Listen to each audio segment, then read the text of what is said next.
ایک شخص کھڑا ہوتا ہے قرآن مجید کی خدمت کے لیے تو 20 جلدوں میں قرآن کی تفسیر لکھ دیتا ہے. دوسرا شخص کھڑا ہوتا ہے تو حدیث کی، بخاری کے، مسلم کی، ترمذی کی 20 جلدوں میں شرح لکھ دیتا ہے. تیسرا آدمی کھڑا ہوتا ہے تو فقہ کے موضوع پر فتاویٰ کی کتاب 20 جلد میں مرتب کر دیتا ہے. لیکن اس کو 20 انسانوں تک دین اسلام کے پہنچانے کا خیال نہیں آتا.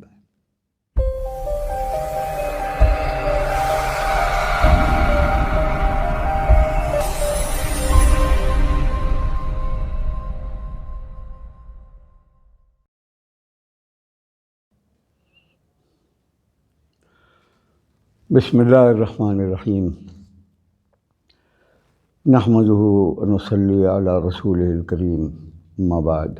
ہمیں آج کے پروگرام کے ذریعے سے بہت سارے دوستوں سے، برادران اسلام سے گفتگو کرنے کا اور اپنی بات پہنچانے کا موقع مل رہا ہے. ہمارے مخاطبین حضرات، سامعین حضرات،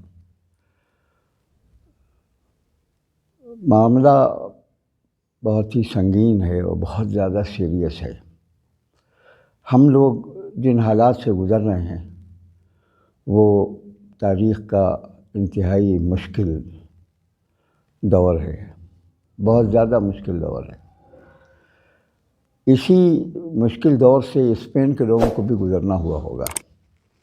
اسپین میں تقریباً 800 سال کی حکومت کے بعد جو ہماری حکومت ختم ہوئی، ہمارا اقتدار ختم ہوا، ہماری طاقت ختم ہوئی، مسلمانوں کو وہاں سے نکال دیا گیا یا ان کو ختم کر دیا گیا. تو یہ سب کام ایک دن میں اچانک نہیں ہوا تھا، اس میں 200-300 سال کا وقت لگا تھا. بتدریج، آہستہ آہستہ آہستہ آہستہ حالات سختر ہوتے گئے، سنگین ہوتے گئے، یہاں تک کہ ان کی حکومت وہاں سے ختم ہو گئی.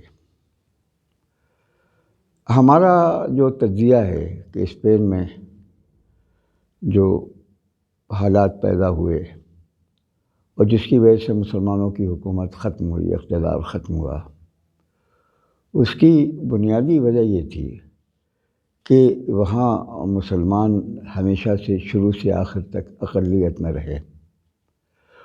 حکومت ان کے ہاتھ میں تھی، اقتدار ان کے ہاتھ میں تھا، طاقت ان کے ہاتھ میں تھی. انہوں نے بڑے کارنامے انجام دیے، سائنس کے اعتبار سے بھی، علمی دینی اعتبار سے بھی، ہر اعتبار سے انہوں نے بہت ہی زبردست کارنامے اسپین میں انجام دیے. اس کے باوجود وہاں کی حکومت ختم ہو گئی. میرے نزدیک جو اس کی وجہ تھی وہ یہ تھی کہ مسلم اقلیت نے وہاں کے اکثریت کے درمیان میں دین کی دعوت کا کام، دین کے تعارف کا کام انجام نہیں دیا تھا. بڑے بڑے مفسرین، بڑے بڑے محدثین، فقہا، صوفیہ، عربی زبان کے ادباء و شعراء اسپین میں پیدا ہوتے رہے، لیکن دین اسلام کا تعارف وہاں کی آبادی میں نہیں کیا گیا. تو یہ ایک وجہ تھی جس کی وجہ سے اسپین میں مسلمانوں کا اقتدار ختم ہوا. اور جو موجودہ حالات ہندوستان میں جو پیدا ہوئے ہیں اس کی بھی بنیادی وجہ یہی ہے کہ ہندوستان میں مسلمانوں نے اتنے ہی لمبے عرصے تک حکومت کی جتنے لمبے عرصے تک مسلمانوں نے اسپین میں کی تھی.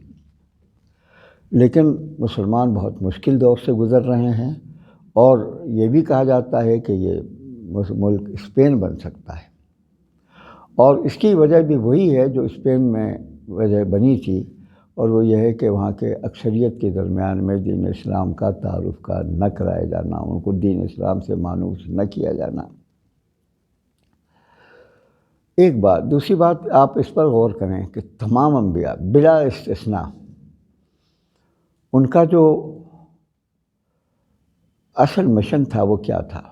ان کا اصل مشن یہ تھا دین توحید کی طرف دعوت، کفر کا انکار، شرک کا انکار، بت پرستی کا انکار، اور تمام لوگوں کو، کافروں کو، مشرکوں کو، سب کو دین اسلام کی دعوت دینا، دین توحید کی طرف بلانا. اس راستے میں بڑی بڑی قربانیاں دینی پڑیں، بڑے بڑے مصائب جھیلنے پڑے، لیکن یہ کام ہر پیغمبر نے اپنے زمانے میں کیا۔ ایک پیغمبر بھی نہیں تھا جس نے یہ کیا ہو کہ صرف مسلمانوں کے درمیان، یعنی پہلے نبی کے ماننے والوں کے درمیان میں ان کی تربیت کا کام کیا ہو، غیر مسلموں کو بالکل نظر انداز کر دیا ہو، بالکل چھوڑ دیا ہو۔ ایک پیغمبر بھی نہیں۔ پورا قرآن مجید کا اس نقطہ نظر سے مطالعہ کیجیے، نشان لگاتے جائیے، شروع سے لے کر کے حضرت نوح علیہ السلام سے لے کر کے حضور صلی اللہ علیہ وسلم تک ان کا اصل پیغام کیا تھا، ان کا اصل مشن کیا تھا۔ یہ ایک عجیب غریب بات ہے جس پر ریسرچ کی ضرورت ہے، جس پر تحقیق کی ضرورت ہے کہ وہ انبیائی مشن غائب کیسے ہو گیا۔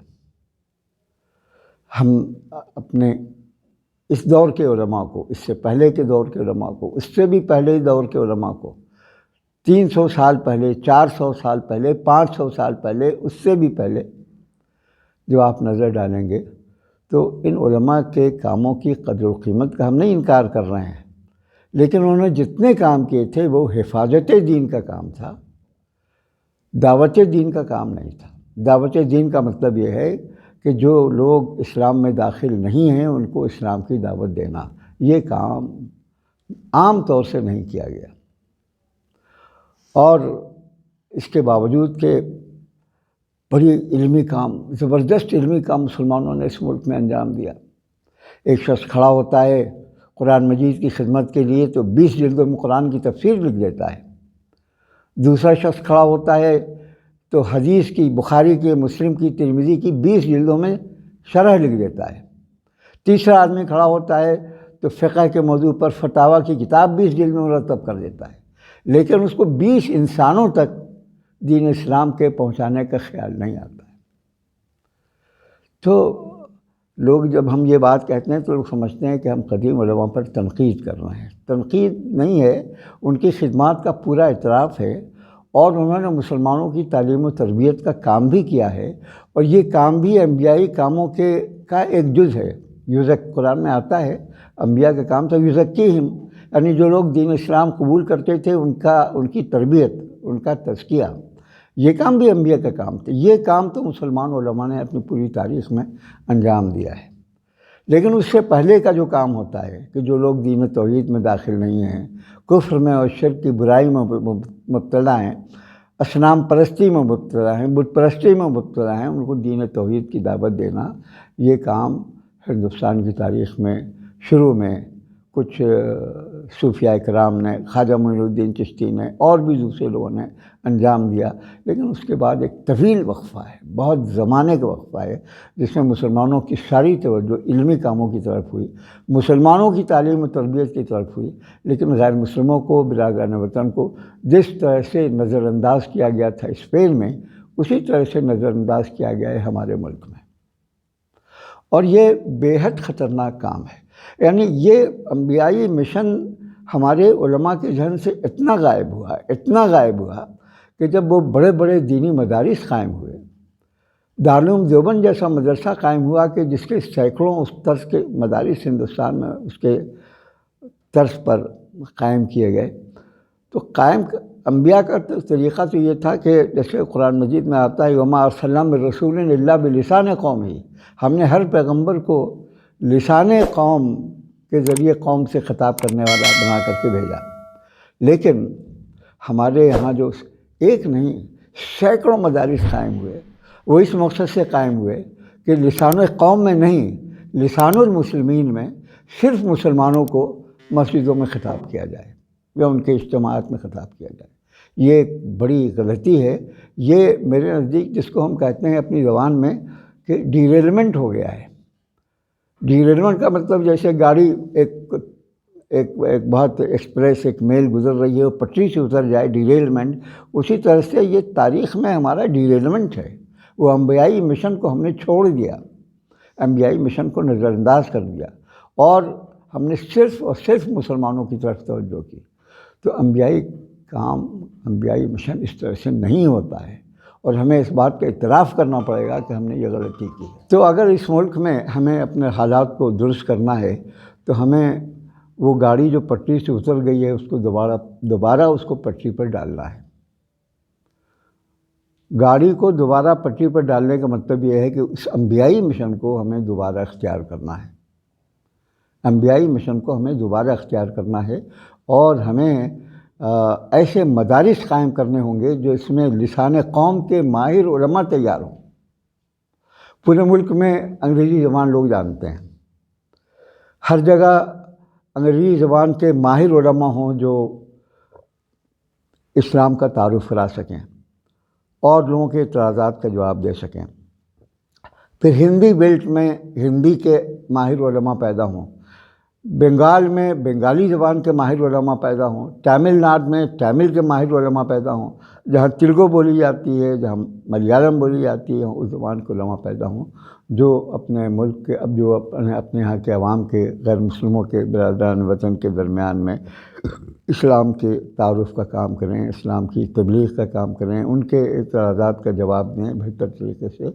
اور یہ کہ اس کے ساتھ ساتھ علمی کام کے ساتھ ساتھ جو ایک دوسرا کام ہے، دلوں کو جیتنے کی کوشش کرنا، اپنے اخلاق سے، اسلامی اخلاق سے، دینی اخلاق سے لوگوں کے دلوں کو جیتنے کی کوشش کرنا۔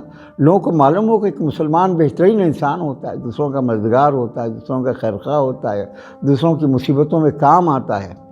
تو یہ ایک مسلمانوں کو کیریکٹر ہونا چاہیے، اس کے ساتھ ساتھ لسان قوم والے علماء تیار ہونے چاہیے، اور برادران وطن کے درمیان میں کام کرنے کا ایک پوری تحریک ہونی چاہیے۔ اور یہ واحد راستہ ہے اس ملک میں مسلمانوں کو بچانے کا، اور اسپین کا جو خطرناک خوفناک واقعہ تاریخ میں پیش آیا تھا اس سے بچنے کا۔ وآخر دعوانا الحمدللہ رب العالمین۔